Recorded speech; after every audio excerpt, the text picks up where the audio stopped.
Bismillahirrahmanirrahim. Assalamualaikum warahmatullahi wabarakatuh. Waalaikumsalam. Alhamdulillah.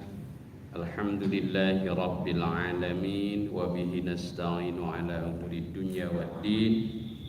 Asyhadu an la ilaha illallah al-malikul haqqul mubin. Muhammadur Rasulullah shadiqul wa'dil amin. Allahumma salli wa sallim wa barik ala abdika wa rasulika Muhammad wa ala alihi wa sahbihi amma ba'd. Wa qala ta'ala fi kitabihil karim, a'udzu billahi minasy syaithanir rajim. Bismillahirrahmanirrahim. Ya ayyuhallazina amanu istajibu lillahi walir rasul idza da'akum lima yuhyikum wa'lamu annallaha yahulu bainal mar'i wa qalbihi wa annahu ilaihi tuhsyarun. Sadaqallahul azim. Bapak-bapak, ibu-ibu, saudara-saudaraku, baik yang hadir secara langsung di majelis ini maupun yang hadir secara virtual di rumahnya masing-masing. Pertama-tama marilah kita memanjatkan puji dan syukur kehadiran Allah Subhanahu wa taala atas limpahan rahmat, berkah serta hidayah dan taufiknya. Alhamdulillah pada malam hari ini, malam Rabu ya, kedua, sebagaimana biasa kita dipertemukan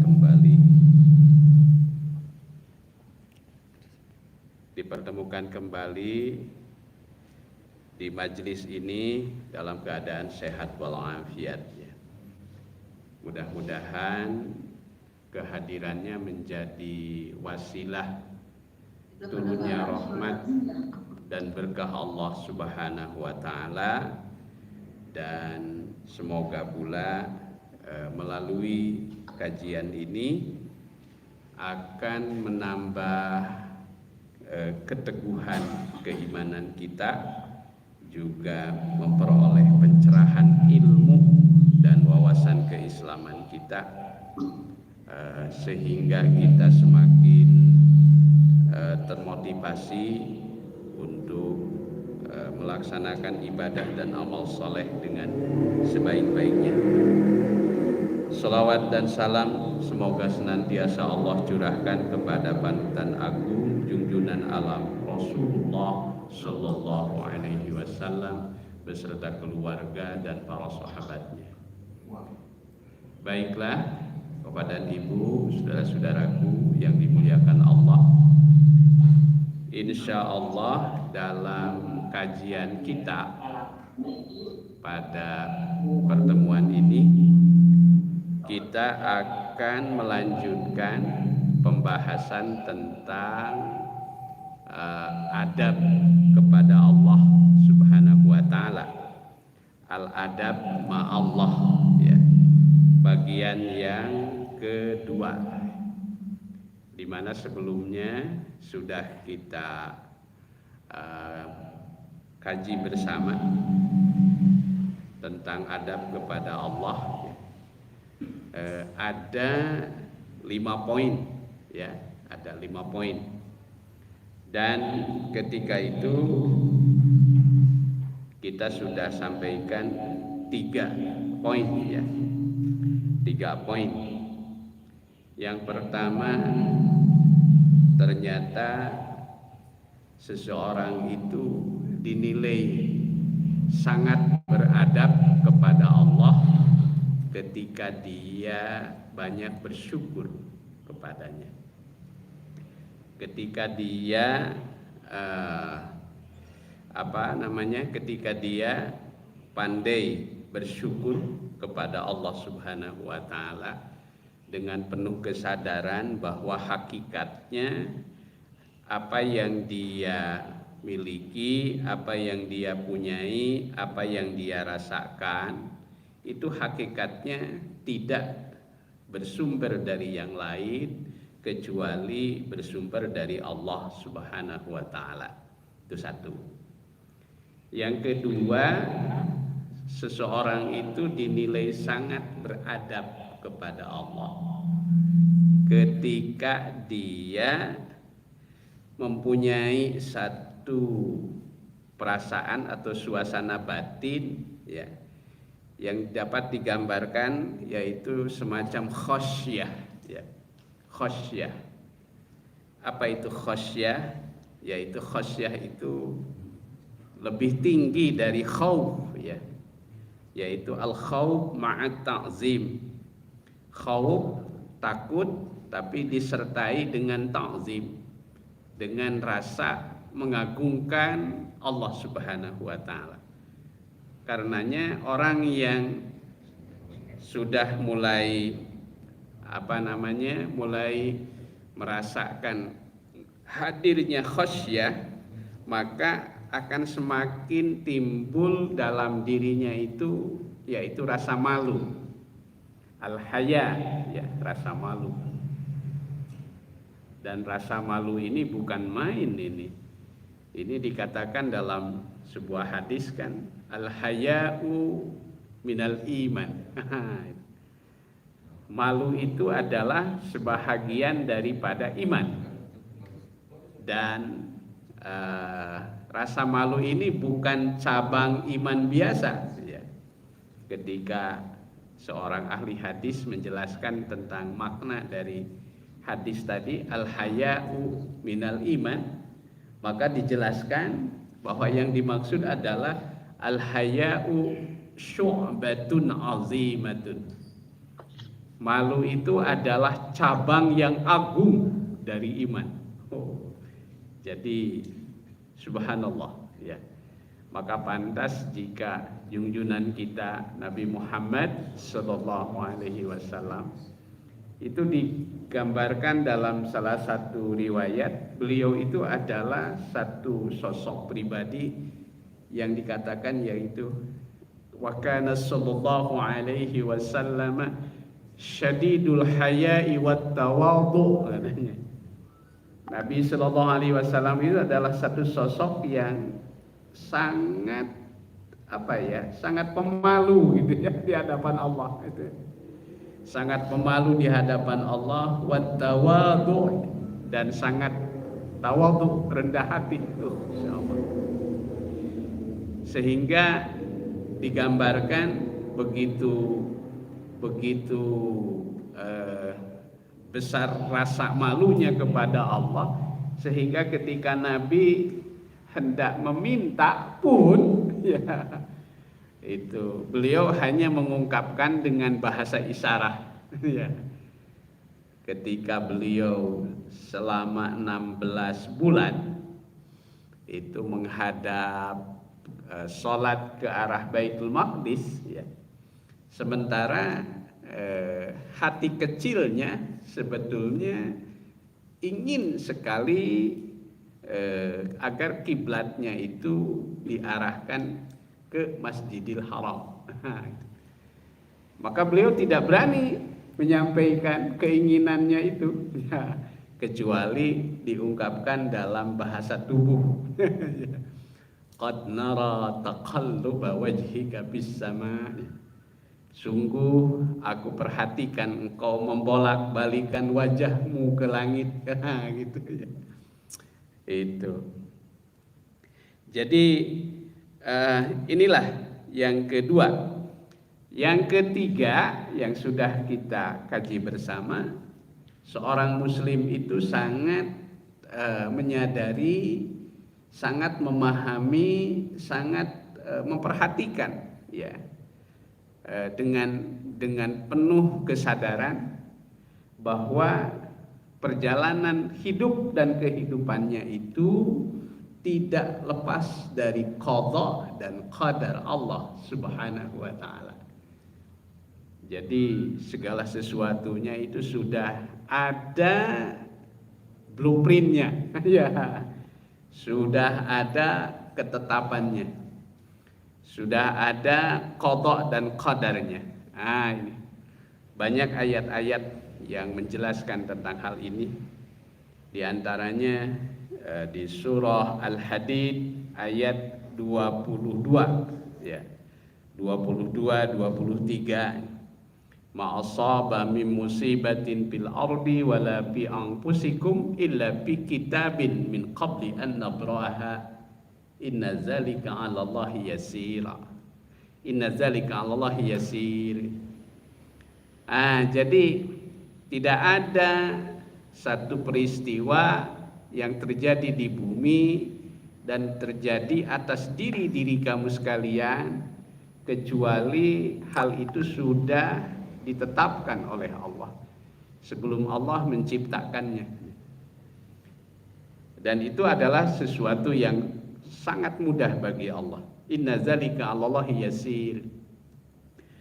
Nah, apa hikmahnya di sini ketika seseorang sangat menyadari bahwa setiap napas, setiap jejak langkah kehidupannya itu tidak lepas dari qada dan qadar Allah, maka akan timbul satu sikap yang disebut namanya tawakal.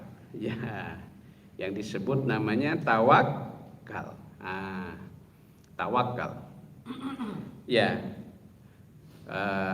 di surah At-Taubah ayat 51 kalau tidak salah itu ditegaskan ma asaba min musibah.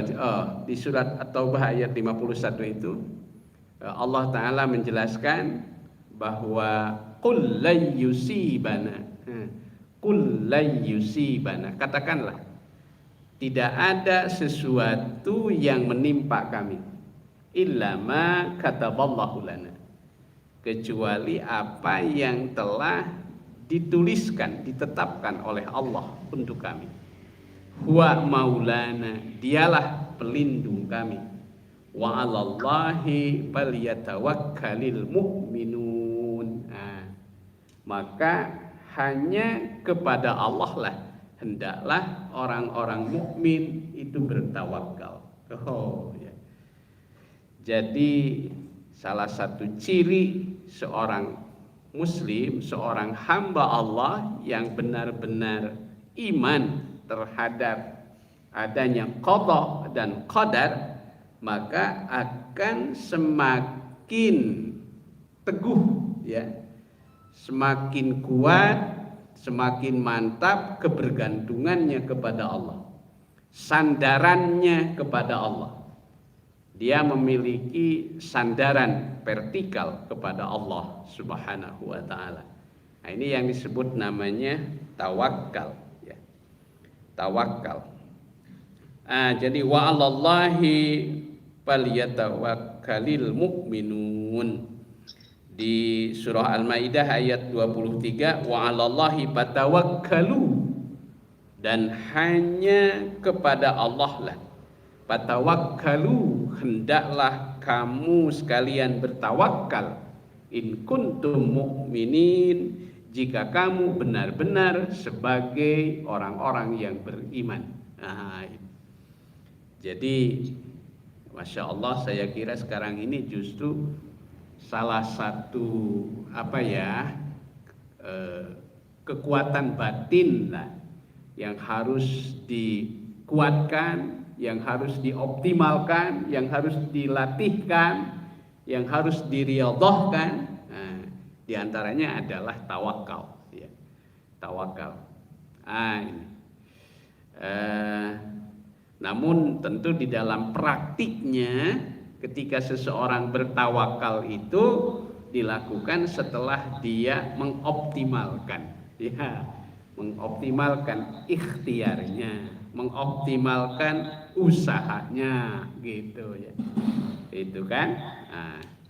Jadi ketika ada seorang sahabat datang kepada junjungan kita Rasulullah Sallallahu Alaihi Wasallam, kemudian ditanya oleh Nabi, kamu kesini naik apa? Gitu ya. Oh, saya naik unta ya Rasulullah. Naik kuda. Itu di mana kau simpan kudanya? Saya simpan di sana. Itu dilepas aja di sana. Saya bertawakal kepada Allah. Kata Nabi, dipesankan ikilha wa tawakkul. Cang-cang heula gitu ya. Itu cang-cang heula ya. Kunci dulu kalau kendaraan sekarang ya, itu ikilha ya, ikat terlebih dahulu, baru bertawakal. Jadi mengoptimalkan tawakal itu yaitu juga dengan mengoptimalkan ikhtiar kita. Baik, itu yang ketiga sudah kita bahas pada pertemuan yang lalu. Yang keempat, ya, seorang muslim itu dinilai sangat beradab kepada Allah. Ya, sangat beradab kepada Allah. Nah, ini perlu saya ulang kembali, saya tegaskan kembali, mengapa kita harus benar-benar menguatkan didikan kita beradab kepada Allah. Nah, ketahuilah bahwa pendidikan adab itu langsung dididikkan oleh Allah. Jadi yang mengajarkan adab kepada Nabi itu langsung Allah Subhanahu wa Ta'ala. Ya, sampai Nabi sendiri mengatakan, Adabani Rabbi ba'ahsana ta'diban. Ya, Tuhanku telah mendidik aku dengan pendidikan adab, ba'ahsana ta'diban. Maka itulah adab yang terbaik. Jadi didikan adab itu langsung diarahkan oleh Allah Subhanahu wa Ta'ala. Nah, penting sekali ini dikuatkan, ditekankan. Saya ingin menjelaskan bahwa kenapa kita harus mengutamakan pendidikan adab ini. Karena salah satu sumber yang akan mendatangkan nilai keberkahan dalam kehidupan itu diantaranya ketika kita memperhatikan apa yang disebut dengan adab. Ya. Jadi dalam hidup itu kan setidaknya kita berusaha menghadirkan dua hal. Yang pertama adalah berkah, yang kedua adalah manfaat. Gitu. Manfaat. Ya. Jadi kalau berkah itu artinya apa? Ziyadatul khair, bertambahnya kebaikan, bertambahnya nilai plus. Itu ya. Ziyadatul khair, ya, ziyadatul khair. Itu salah satu makna dari berkah. Dan insya Allah ketika suatu amal itu berkah, maka dia akan langsung langsung nyambung dengan Allah Subhanahu wa Ta'ala. Maka di dalam sebuah hadis kan dikatakan kullu amrin dibalin la yubda'u bihi bi bismillahirrahmanirrahim bahwa aqta ajdam abtar. Setiap urusan yang memiliki nilai kebaikan yang tidak diawali dengan bismillah, maka urusan itu menjadi aqta, terputus. Menjadi terputus. Ajdam, ya, ngambang, ya, abtar. Abtar itu dijelaskan yaitu la khairan fihi wala barakah. Tidak ada kebaikan di dalamnya dan tidak ada keberkahan. Hampa, ya, hampa. Nah, disinilah untuk menghadirkan keberkahan dalam hidup itu diantaranya adalah dengan menghadirkan adab. Maka tadi itu rasa syukur kita harus kuatkan. Kemudian yang kedua khasyah, kita juga mantapkan, kita ikhtiarkan, kita latihkan. Yang ketiga adalah tawakal. Yang keempat adalah apa? Seorang muslim itu hendaknya, seorang muslim yang beradab itu, maka dia akan selalu memperhatikan apa yang disebut namanya roja. Roja. Apa itu roja? Roja itu adalah penuh menggantungkan harapan kepada Allah Subhanahu wa taala. Itu roja. Menggantungkan harapan kepada Allah. Ya, menggantungkan harapan kepada Allah Subhanahu wa taala. Kalau di dalam kitab Qami'ut Tughyan, ya, itu Syekh Nawawi Al-Bantani itu antara lain menjelaskan di nadom yang ke-11 kalau tidak salah, 10 ya. Wahbub ilahaka qad alima iqabihi. Maka cintailah Tuhan. Sungguh telah diketahui akibat iqabnya, siksaannya. Wali rahmatillahirju, dan terhadap rahmat Allah berharaplah selalu. Tawakkalan ya muslimu. Bertawakallah hai muslim. Nah, itu.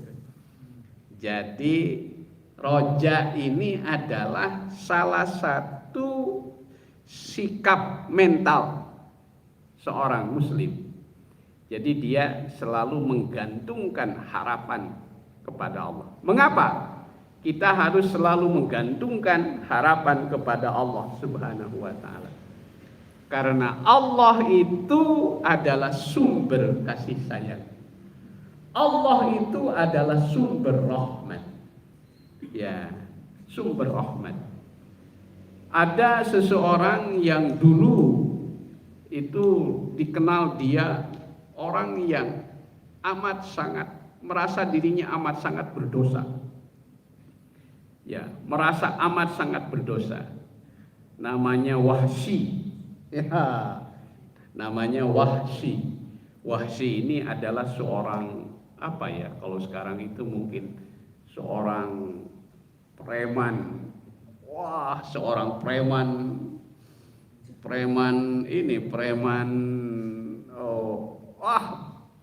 susah mengatakannya. Ya, bukan preman pensiun ya, bukan. Wah, itu dedengkotnya. Ya.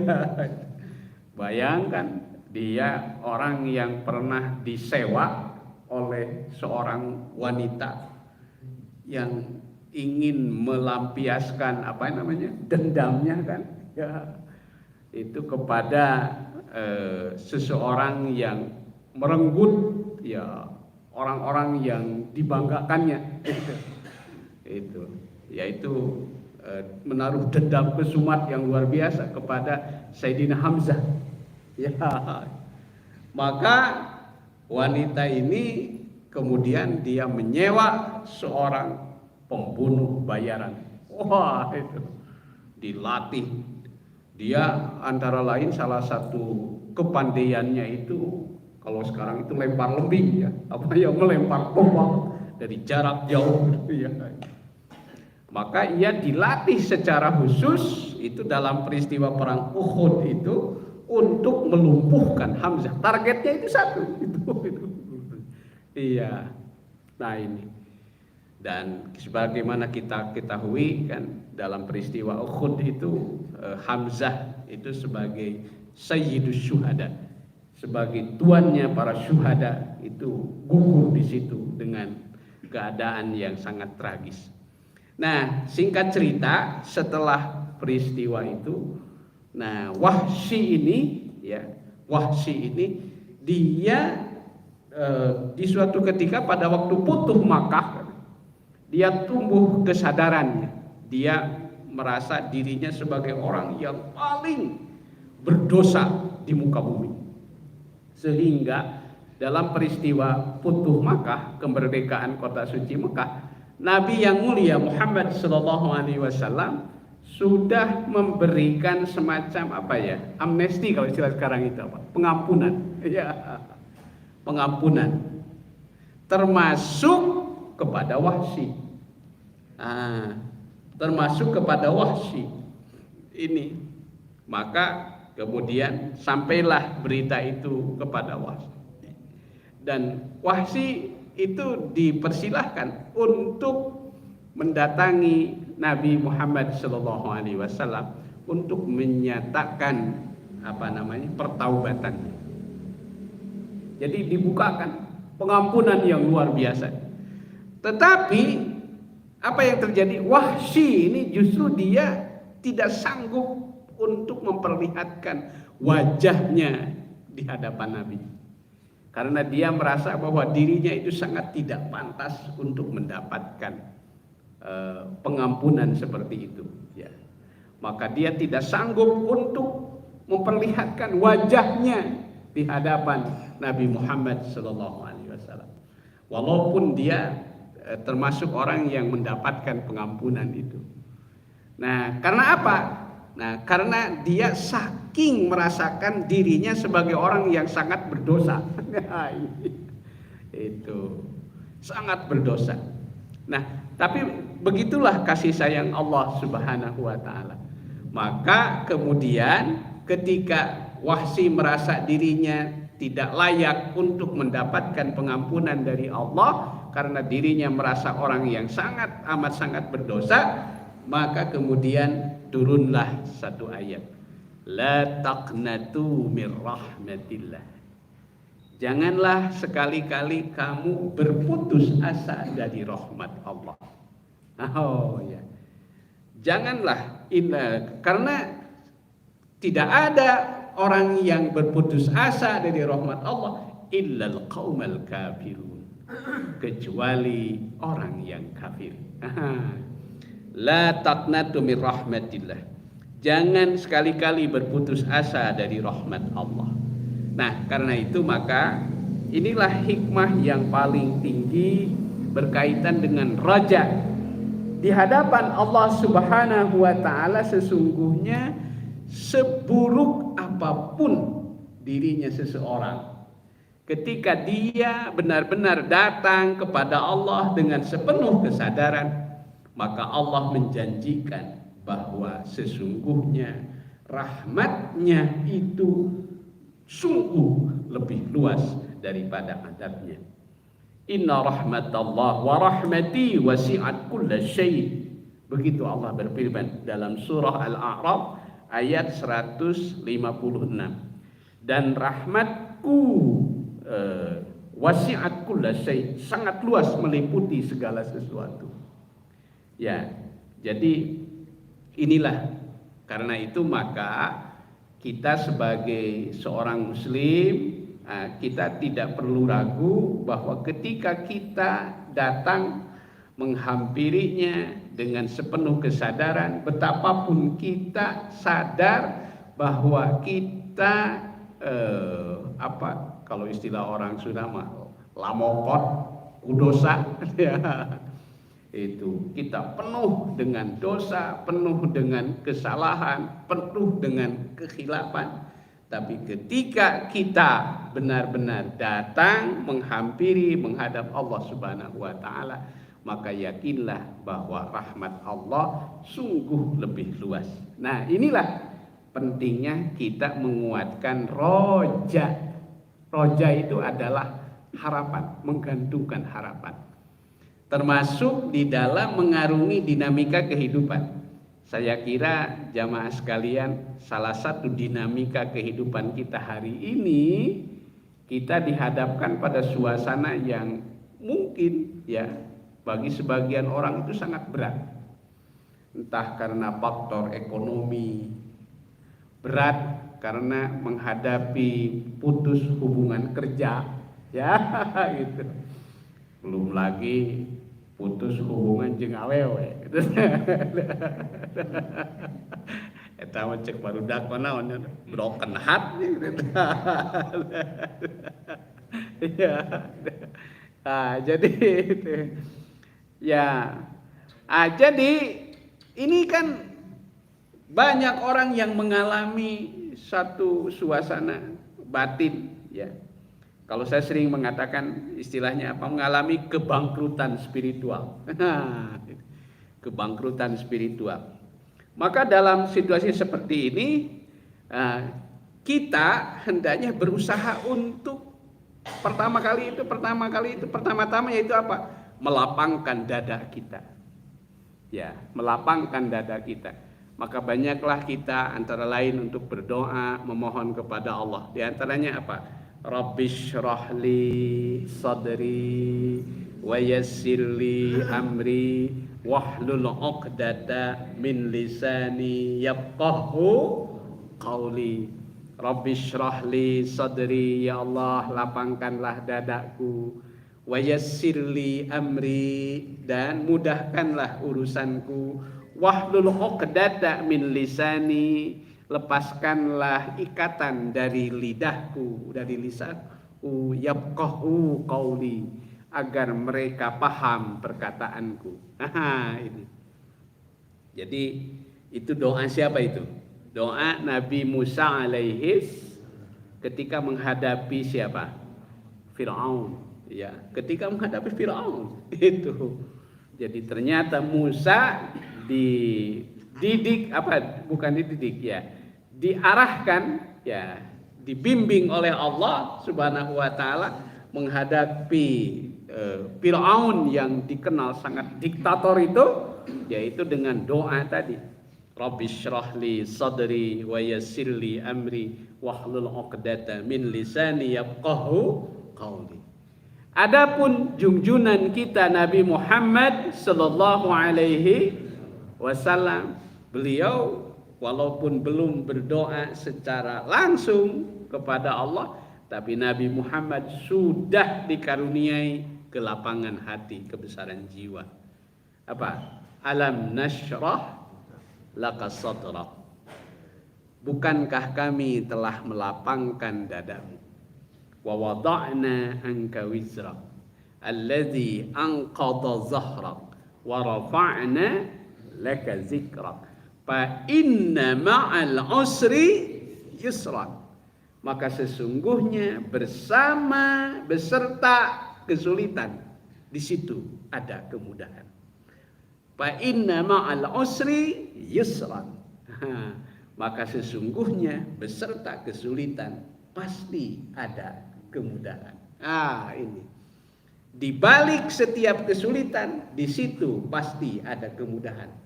Di balik setiap kesulitan pasti ada kemudahan. Ini. Maka di ayat berikutnya, fa iza faragta, jika engkau telah menuntaskan suatu urusan, suatu pekerjaan, wa ila rabbika farghab, dan kepada Tuhanmu lah hendaklah engkau menggantungkan harapan. Farghab, ya, keinginan. Raghiba yarghabu itu artinya keinginan, harapan, cita-cita. Ya, cita-cita. Itu, gantungkanlah cita-citamu setinggi langit. Jadi inilah yang harus kita kuatkan, ya. Itu tadi di antara doa-doanya. Banyaklah baca ayat-ayat tadi. Alam nashrah laka sadrak wa wada'na anka wizrak alladzi anqadha dhahrak wa rafa'na laka zikrak fa inna ma'al usri yusran inna ma'al usri yusra fa idza faragta fansab wa ila rabbika farghab. Ya. Jadi Allah itu maha lembut, Allah itu maha peka, ya, maha peka, maha sensitif, ya. Allahul latifum bi'ibadih. Itu. Jadi kita harus yakin ketika kita mengalami suatu kesulitan, mengalami suatu degradasi mental, ya, itu. Maka disitulah saatnya kita harus melatih kepekaan kita kepada Allah. Allahul latifum bi'ibadihi. Allah itu maha lembut terhadap hamba-hambanya, maha peka, maha sensitif terhadap hambanya. Allahul latifum bi'ibadihi yarzuqu may yasha. Dia memberikan rezeki kepada orang yang dikehendakinya. Bighairi hisab, tanpa perhitungan. Maka sebagian ulama mengajarkan supaya kita terasah kepekaan nurani kita, kepekaan hati kita. Maka diantaranya kita diajarkan untuk berdoa dengan Asmaul Husna itu, dengan satu kalimat lafaz Ya Latif, Ya Latif, Ya Latif, Ya Alim, Ya Latif, Ya Khabir, Ultub bina Ya Latif, Ultub bina Ya Latif. Ini. Nah, jadi itulah salah satu ikhtiar kita dalam rangka mengembangkan optimisme. Ya, inilah roja itu dapat juga disebut dalam istilah populer adalah apa? Optimisme. Hope istilah orang sekarang. Ya apa ya? Ya, betul ya? Ya, hope. Jadi kita selalu untuk menaruh harapan. Mengapa? Sebab harapan yang terbaik bagi seorang mukmin itu bukan kebahagiaan di dunia yang fana ini, tapi harapan yang paling utama adalah kebahagiaan di akhirat. Iya, itu yang dijanjikan sepenuhnya oleh Allah Subhanahu wa taala. Fa idza faragta fansab wa ila rabbika farghab. Baik. Itu yang keberapa tadi? Yang keempat ya, yang keempat. Jadi ar-raja. Nah, ar-raja. Nah, selain ar-raja juga ada yang disebut namanya al-khauf. Ya, al-khauf. Apa itu al-khauf? Al-khauf itu adalah lawan dari roja. Jadi kalau roja itu setelah kita memahami, menghayati terhadap betapa luasnya, betapa agungnya, betapa kayanya ya rahmat Allah Subhanahu wa taala, maka itu akan melahirkan optimisme. Nah, tapi pada saat yang lain juga kita harus harus juga mengembangkan yang disebut namanya khauf. Ya. Apa itu khauf? Khauf itu adalah rasa takut. Takut. Dalam arti apa? Nah, beda. Nah, inilah bedanya. Mungkin secara sederhana dapat saya katakan, apa sih Ustadz bedanya takut kepada Allah dengan takut kepada makhluk? Ya. Kalau kita takut kepada makhluk, maka kita pasti menjauhi. Betul tidak? Kalau kita takut kepada makhluk, pasti kita menghindari. Ya, kita takut kepada ular, kita berusaha menghindari. Kita takut kepada harimau, kita berusaha menghindari. Kita takut kepada binatang buas, maka kita menghindari. Itu kalau takut kepada makhluk. Tapi kalau takut kepada Allah, bukan menghindari, bukan menjauhi. Justru kalau takut kepada Allah, maka kita berusaha untuk mendekati. Itu disebut namanya taqarrub. Taqarrub itu upaya mendekati. Itu bedanya.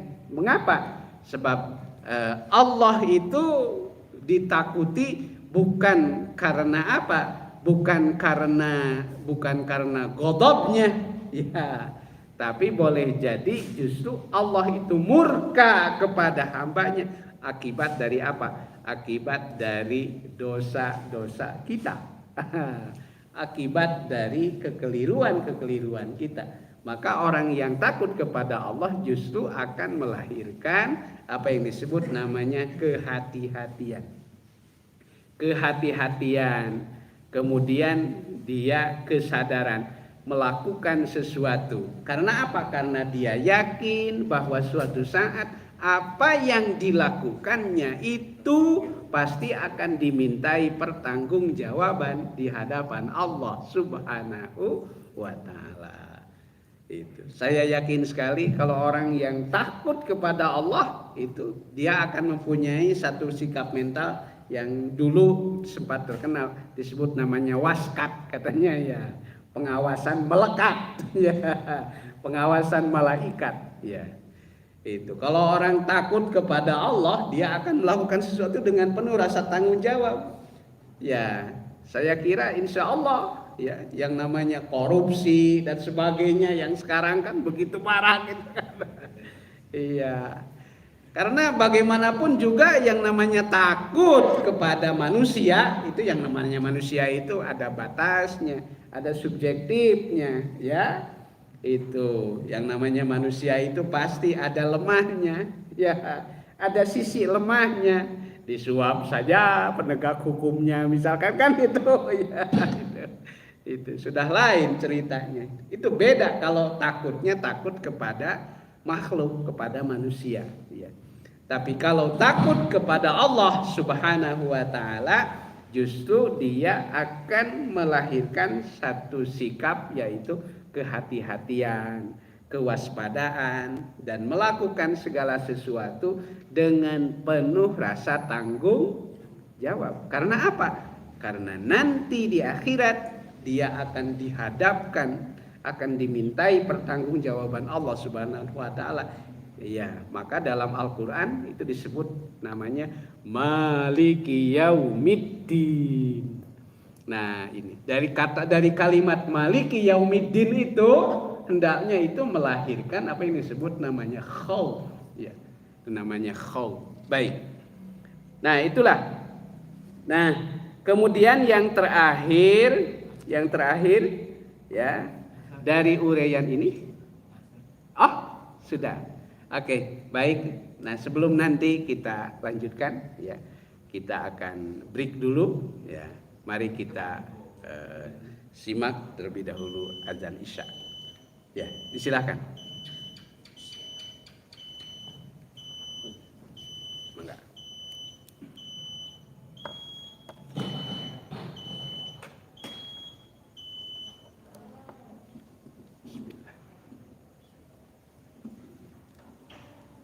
Allahu Akbar, Allahu Akbar. Allahu Akbar. Allahu Akbar, Allahu Akbar.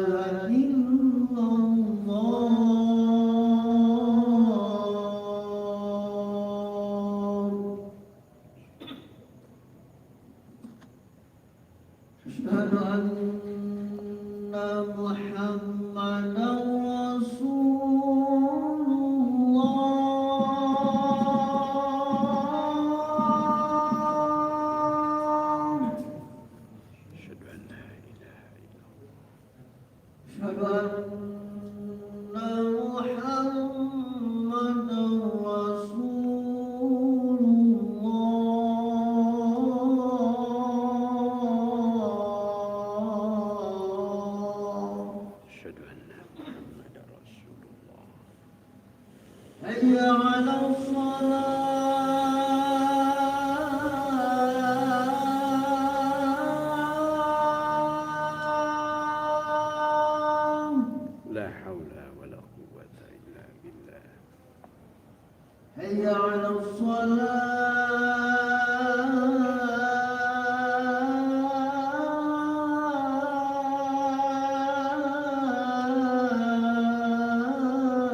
Allahu Akbar.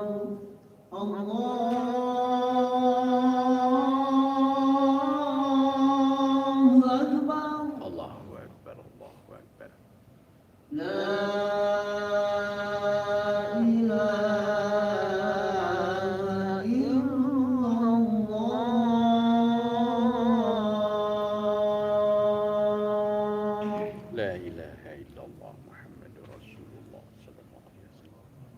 Allahumma rabb hadhihi da'wati tammah wassalatil qa'imah ati Muhammadan al-wasilata wal fadilah wasyaraf hadratan aliyatan. Baik, terima kasih Bapak-bapak, ibu-ibu, saudara-saudaraku yang dirahmati Allah Subhanahu wa taala, baik yang hadir secara langsung maupun yang hadir secara virtual ya. Kita lanjutkan sebelum nanti kita masuk ke sesi tanya jawab ya. Ini yang kelima, apa adab seorang muslim kepada Allah Subhanahu wa taala. Ternyata adab seorang muslim kepada Allah yaitu yang kelima, hendaklah dia senantiasa memelihara apa yang disebut namanya husnuzan. Husnuzan ya. Apa itu husnuzan? Husnuzan itu artinya berprasangka baik, positive thinking. Dia selalu berprasangka baik kepada Allah Subhanahu wa taala. Tidak boleh sedikit pun ada yang disebut namanya suudon kepada Allah. Tidak boleh kita negatif thinking kepada Allah Subhanahu wa taala. Tapi kita harus senantiasa berhusnuzan. Kita harus senantiasa berbaik sangka kepada Allah Subhanahu wa taala. Dalam sebuah hadis qudsi itu dijelaskan Allah taala berfirman, qala Rasulullah sallallahu alaihi wasallam, qala ta'ala ana indaz zanni 'abdi bi, begitu. Aku tergantung prasangka hambaku kepadaku. In zanna khairan fa khairan lah. Jika hambaku itu berprasangka baik, maka kebaikanlah baginya. Tapi juga sebaliknya. Jadi inilah yang kita harus senantiasa berhusnuzan. Kita harus senantiasa berprasangka baik kepada Allah Subhanahu wa taala. Nah, karenanya seorang muslim hendaklah dia selalu menyadari bahwa misalnya ketika dia berbuat maksiat atau kita keluar dari ketaatan, maka seakan-akan ancamannya itu telah menimpa dirinya. Seakan-akan azabnya itu telah turun kepadanya, ya. Nah, ini sebagaimana pula dia menyadari bahwa Allah Ta'ala telah memberikan kebaikan kepada dirinya ketika dia melakukan ketaatannya, mengikuti syariatnya ya. Dan ia seakan-akan telah mendapatkan janjinya, dan apa yang dijanjikan itu benar-benar dirasakan oleh dirinya ya. Nah, jadi perasaan itu yang semoga dapat mulai dirasakan dalam kehidupan kita ya. Dalam uraian kitab Hikam itu Ibnu Athaillah menjelaskan dengan satu uraian yang sangat bagus mengapa kita harus berhusnuzon kepada Allah. Nah, mengapa? Sebab kalau kita kenali dengan baik, dengan benar tentang Allah Subhanahu wa taala ya, terutama menyangkut sifat-sifatnya dan asma-asmanya, maka tidak ada satupun sifat dan asmanya yang dihinggapi kekurangan-kekurangan. Sifat-sifat dan asmanya itu sungguh dia maha sempurna, sungguh dia maha sempurna ya, tidak ada satu sisi kekurangannya pun. Itu maka tidak benar kalau orang mengatakan bahwa Tuhanmu lemah, itu enggak ada ya. Itu jadi seorang muslim itu berkeyakinan bahwa Allah itu maha sempurna, Allah itu maha gagah, maha rahman, maha rahim, al-malikul quddus, as-salam, al-mu'min, al-muhaimin, kan begitu? Itu ya. Jadi ketika dia ma'rifat, seseorang benar-benar ma'rifat kepada Allah, maka tidak ada satu sisi pun dari Allah Subhanahu wa taala yang yang di situ ada kelemahan, tidak ada. Maha suci Allah, ya. Subhanahu wa ta'ala amma yusyrikun, kan begitu ya. Maha suci dia dari apa yang mereka persekutukan. Nah, itulah salah satunya mengapa kita harus berhusnuzon kepada Allah, karena Allah itu identik dengan segala kesempurnaan. Allah itu identik dengan segala kebaikan-kebaikan. Nah, syukur kalau kita sudah sampai ke situ. Ya, ini yang disebut namanya ma'rifatullah, mengenal Allah Subhanahu wa taala. Ya, kita bisa mengenal Allah. Kalau mengenal Allah melalui zatnya tentu itu sesuatu yang mustahil. Tapi kita kenali Allah diantaranya melalui ciptaannya. Ya, tafakkaru bi khalqillah. Bertafakurlah kamu sekalian. Bertafakurlah kamu sekalian tentang ciptaan Allah. Wala tafakkaru bi datihi. Tapi jangan sekali-kali kamu mentafakuri tentang datnya. Nah, kemudian juga bisa mentafakuri mengenal Allah melalui sifat-sifatnya. Nah, ketika seseorang sudah merasakan kemahasempurnaan Allah dari sisi-sisinya itu, maka disitulah dia akan senantiasa berhusnuzon kepada Allah Subhanahu wa taala. Tapi ketika seseorang belum sampai ma'rifatnya, sampai ke situ, paling tidak dia akan selalu menyadari dan merasakan bahwa setiap saat, setiap hari, apakah ketika dia sedang taat, apakah ketika dia sedang baik, apakah ketika dia sedang jelek hubungannya dengan Allah, tapi Allah tidak pernah berhenti memberikan kebaikan dan kasih sayang kepadanya. Oh ya. Allah tidak pernah berhenti memberikan kasih sayang kepadanya. Masya Allah. Walaupun kita mungkin dalam keadaan sedang kurang baik hubungan kita dengan Allah, tapi Allah tidak lalu menjadi buruk kepada kita, tidak. Ya.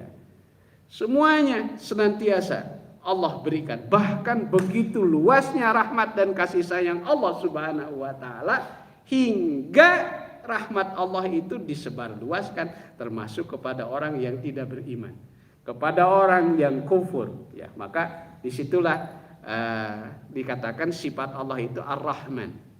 Ar-Rahman, ya. Ar-Rahman itu artinya yang maha luas kasih sayangnya, yang disebarluaskan kepada seluruh makhluknya. Itu tidak hanya kepada orang yang beriman saja. Itu rahmatnya Allah. Wa rahmati wasi'at kulla syai'. Ya. Nah, jadi kenapa kita harus berhusnuzon kepada Allah Subhanahu wa taala? Karena tidak ada satu detik pun Allah menghentikan nikmatnya kepada kita. Itu ya. Apakah kita dalam keadaan sedang baik kepadanya atau kita sedang tidak baik, tapi Allah tidak demikian kepada kita sekalian. Nah, inilah saya kira alasan yang paling pokok kenapa kita harus senantiasa berhusnudzon kepada Allah Subhanahu wa taala. Ya, banyak ayat di dalam Al-Qur'an ya yang menjelaskan tentang pentingnya kita berhusnudzon. Di antaranya firman Allah, "Wa may yuti'illaha wa rasulahu wa yakhshallaha wa yattaqhi faulaika humul faizun." Barang siapa yang taat kepada Allah dan takut kepadanya serta dia bertakwa, faulaika humul faizun, maka mereka itu orang-orang yang beruntung. Kemudian ketika seseorang, mengapa kita harus berhusnudzon kepada Allah? Di antaranya, walaupun kita beramal sedikit, walaupun kita amalnya kecil, tapi tetap akan dibalas oleh Allah dengan balasan yang besar. Man jaa bil hasanah, begitu kan? Barang siapa yang datang dengan membawa satu kebajikan, falahu asyru amsalihha, maka baginya 10 kali lipat kebaikannya, ya. Wa man jaa bisayyi'ah, sedangkan barang siapa yang datang dengan membawa satu sayyi'ah, satu keburukan, fala yuzza illa mislaha, maka Allah tidak akan membalas kecuali yang semisal dengan satu keburukan, ya. Wa hum la yudlamun, dan mereka tidak akan didolimi sedikit pun. Inilah begitu begitu murahnya rahmat kasih sayang Allah Subhanahu wa taala. Coba ya. Setelah kesadaran ini muncul, maka saya kira tidak ada alasan bagi kita untuk tidak berprasangka baik kepada Allah, ya. Dalam ayat lain dikatakan man amila salihan, barang siapa yang beramal saleh, min dzakarin aw unsa, baik laki-laki maupun wanita, wa huwa mu'minun, dan dia seorang mukmin, falanuhyiyannahu hayatan thayyibah, maka pasti Allah akan menghidupkan dia dengan kehidupan yang baik, walanajziyannahum ajrahum, dan kami pasti, kata Allah, akan membalas mereka pahala mereka bi ahsani ma kanu ya'malun, dengan sesuatu yang jauh lebih baik dari apa yang mereka amalkan.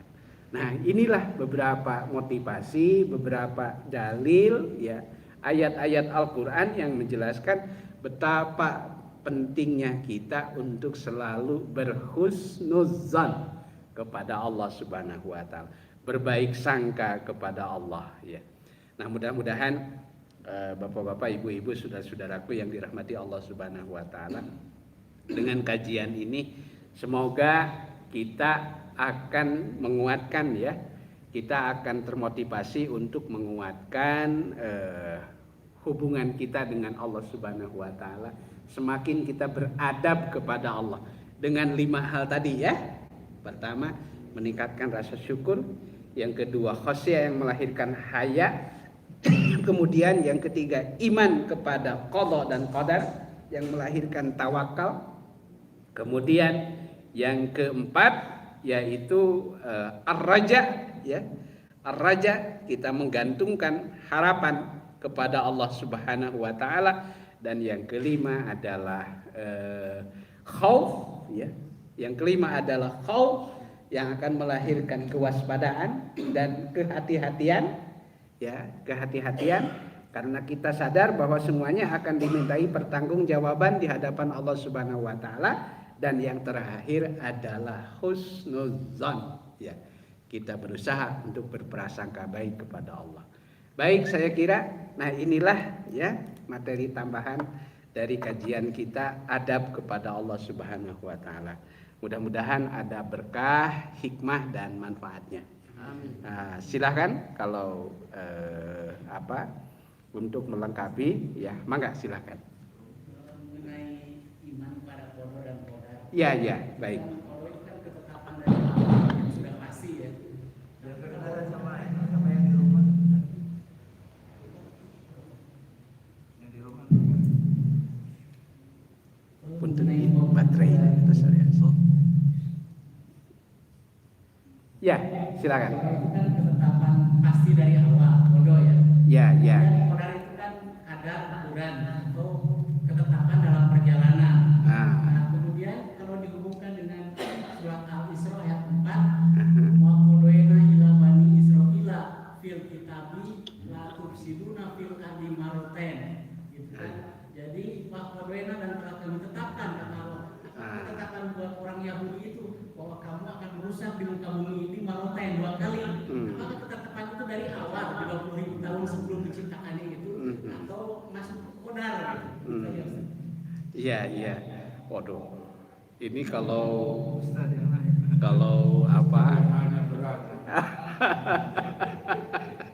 Iya. Baik.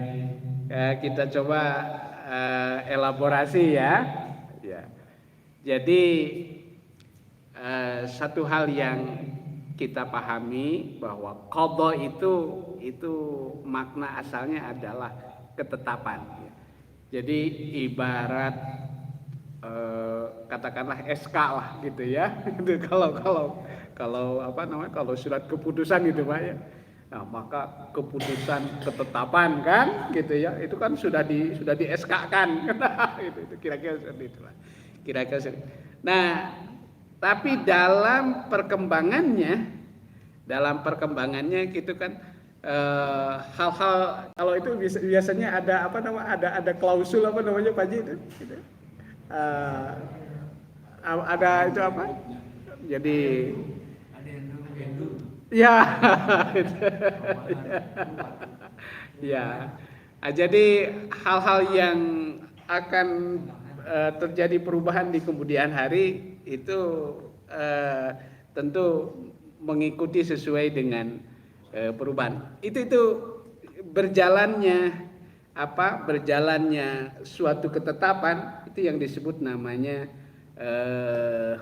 qadar ya. Itu menurut sebagian ulama dalam memahami makna qadar. Baik. Nah, karena itu maka para ulama pun kemudian membagi ada dua yang disebut namanya qada. Ya, ada qada mubram, ada qada muallaq. Ya, qada mubram itu adalah qada yang keputusannya sudah tidak dapat diganggu gugat. itu kira-kira begitulah.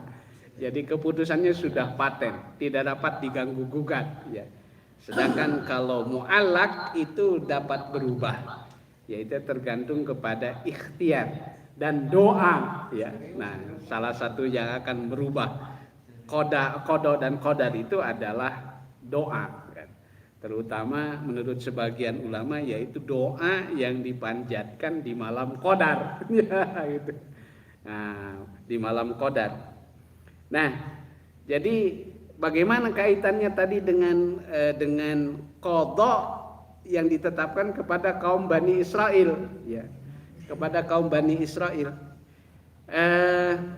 Wallahu taala alam ya. Memang Allah telah menentukan demikian dalam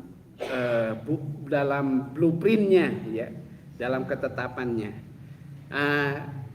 Apakah kemudian dalam jejak rekamnya itu benar-benar terjadi atau tidak? Nah ini berarti kalau terjadi itu sesuai dengan qadarnya gitu ya. Berarti sesuai dengan qadarnya kalau memang benar-benar terjadi ya. Nah, namun demikian juga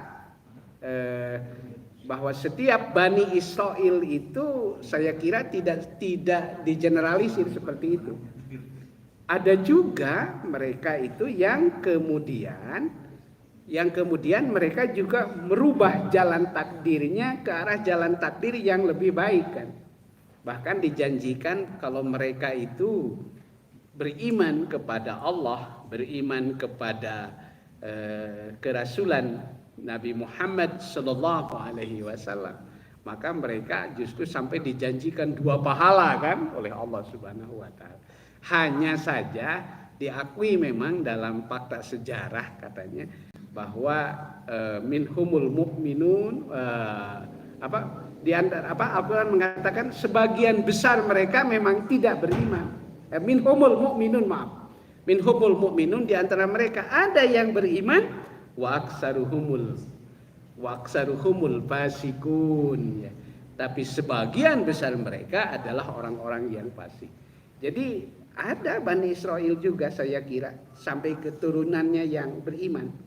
Salah satunya yang sering saya sampaikan contohnya adalah seorang ulama ahli kitab, bahkan beliau menjadi generasi awal yang beriman kepada kerasulan Nabi Muhammad sallallahu alaihi wasallam hingga beliau diberikan jabatan khusus oleh Nabi di Madinah itu sebagai penasehat Nabi Muhammad bidang keyahudian. Nah, itu ada, itu istimewa sekali itu. Siapa namanya? Abdullah bin Salam. Ya, itu bahkan Ibnu Abbas berkali-kali ketika beliau menjelaskan tentang makna warasikhuna fil ilmi ya, itu dikasih contohnya itu adalah Abdullah bin Salam. Berarti ada di antara mereka juga yang berubah jalan takdirnya itu ya menjadi baik ya. Gitu saya kira ya. Wallahu taala alam. Baik. Ya. Mangga Pak, disilakan Pak. Assalamualaikum warahmatullahi wabarakatuh. Waalaikumsalam warahmatullahi wabarakatuh. Menanyakan masalah perintah sholat di Al-Quran. Menurut Ustadz di media sosial, itu sangat terperinci dan jelas. Namun ada pendapat seseorang bahwa tidak ada perintah sholat dalam Quran yang 5 hari. 5 kali. Yang 5 kali. Satu hari 5 kali. Iya. Mohon penjelasannya. Iya. Baik. Memang sepengetahuan saya secara eksplisit ya, itu tidak dijelaskan sampai detil waktu-waktunya, Pak. Tapi dijelaskan diantaranya satu di surah Al-Isra ayat 78. Ketika Allah Ta'ala berfirman, aqimis sholata liduluki syams. Dirikanlah sholat liduluki syams ketika matahari tergelincir. Ila ghasaqil lail, sampai gelap malam.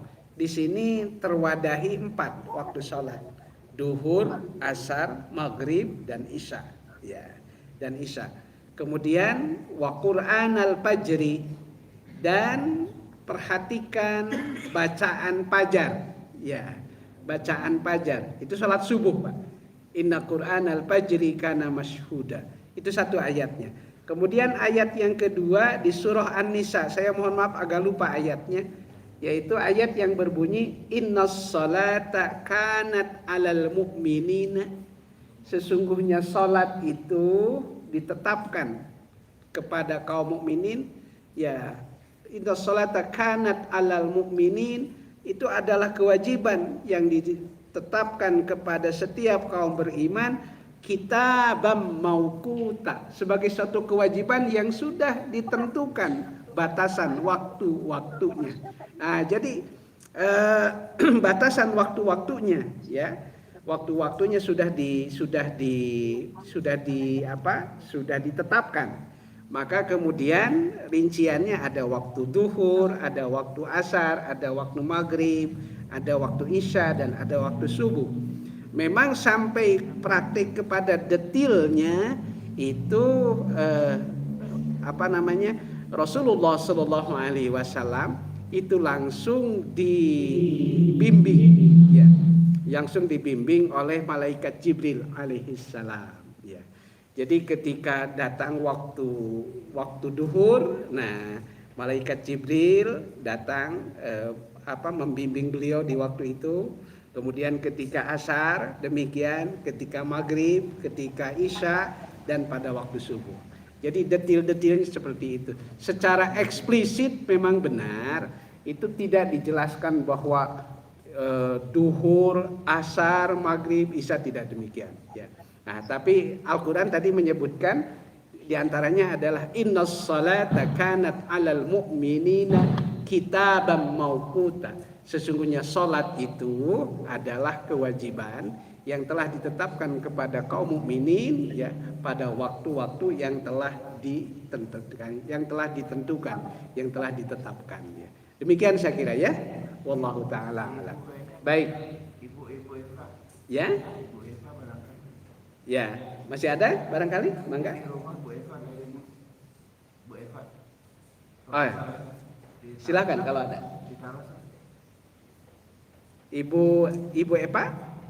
Ada? Assalamualaikum warahmatullahi wabarakatuh. Waalaikumsalam warahmatullahi wabarakatuh. Terima kasih Pak, pencerahannya luar biasa.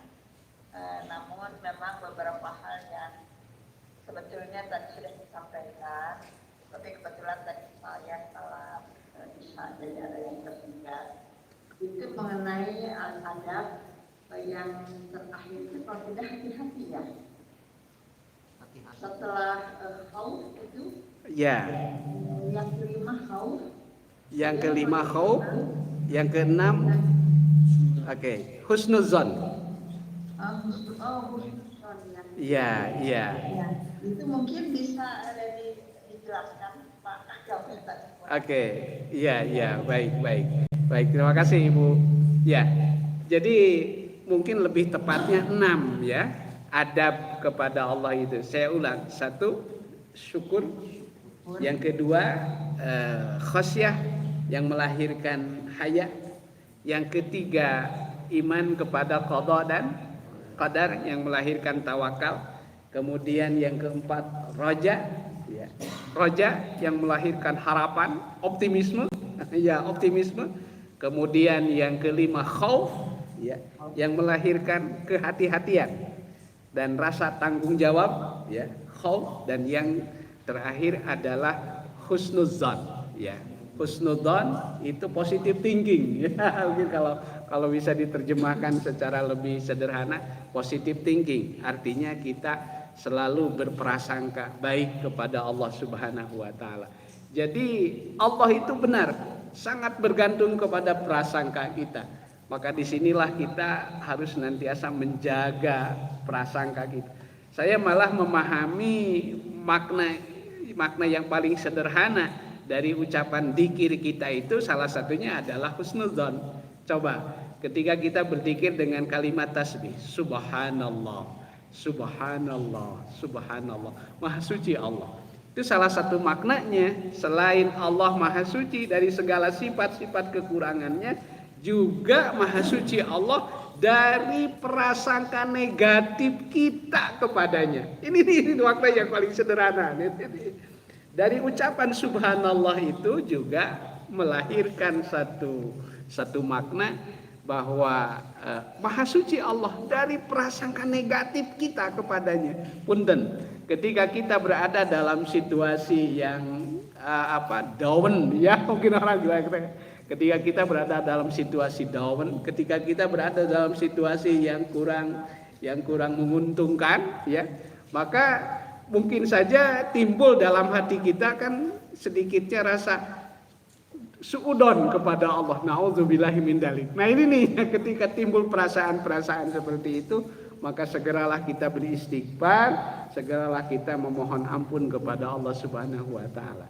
Sebab yakinlah bahwa Allah itu sangat tergantung kepada prasangka kita kepadanya. Satu ketika Nabi Shallallahu Alaihi Wasallam menengok seseorang dalam keadaan sakit. Kemudian ditanya, bagaimana perasaanmu kepada Allah? Apakah kamu yakin Allah akan menyembuhkanmu dan memberikan kebahagiaan? Orang itu mengatakan, aku yakin bahwa Allah akan memberikan kesembuhan kepadaku, dan dengan sakit ini Allah akan memberikan suatu kebahagiaan kepadaku. Maka kata Nabi, ketahuilah bahwa Allah akan memberikan kepadamu persis seperti yang kamu sangkakan. Ini luar biasa. Jadi ini pentingnya kita sekali lagi menjaga prasangka baik kepada Allah.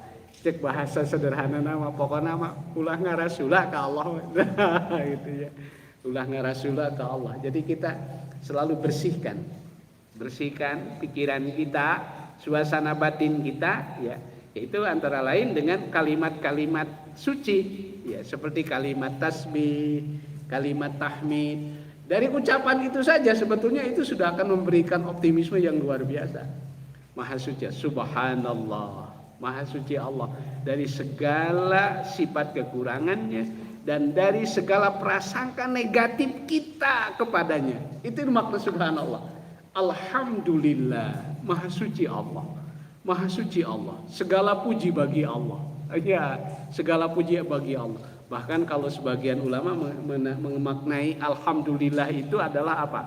Alhamdulillah itu lil istighraq, untuk menenggelamkan semua pujian yang lain. Artinya yang berhak untuk dipuji itu hanya Allah. Yang berhak dipuji itu hanya Allah. Alhamdulillah, segala puji bagi Allah. Jadi kalaupun kita mendapatkan pujian, itu juga hakikatnya karena kasih sayang Allah, karena karunia Allah.